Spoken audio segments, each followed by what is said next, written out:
modo con cui noi ci raccontiamo le cose è l'atto più economico che esista. Allora il passaggio importante è avere fame di idee, acquisire le idee, che sono sapere,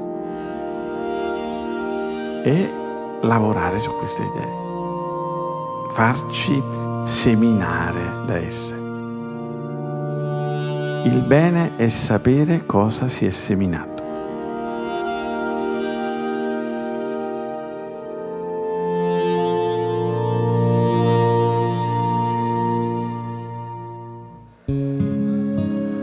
Siamo stati inconsapevoli degli eventi che abbiamo vissuto, che ci hanno navigato trasformandoci.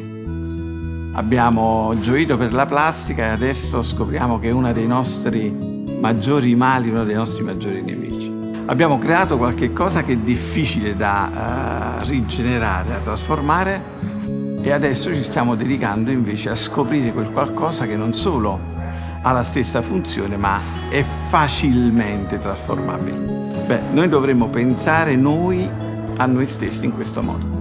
Siamo divenuti, abbiamo fatto una corsa come specie, a volte un po' folle fino ad oggi, siamo divenuti ciò che siamo, esseri non sufficientemente consapevoli del potere che hanno. Oggi dovremmo fermarci per un attimo e dirci: eccomi, devo fare un respiro lento e profondo e chiedermi qual è il futuro che voglio.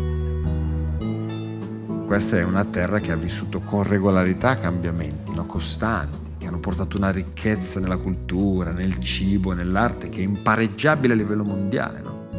Uno dei problemi più grandi della nostra vita è che tutto cambia intorno a noi, ma il nostro cervello non se ne rende conto perché vive nel passato. Vive in un attimo precedente, nella memoria di...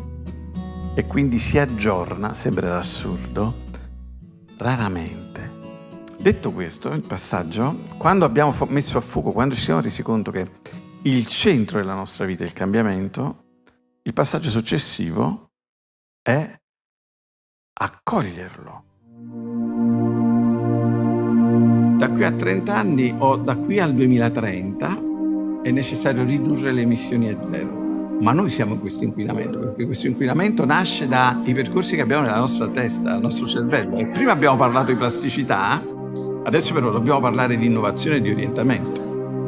Il mondo che vogliamo fra 30 anni si sta generando ora. Io credo che la vera sfida dei prossimi 30 anni sia diventare più consapevoli oggi.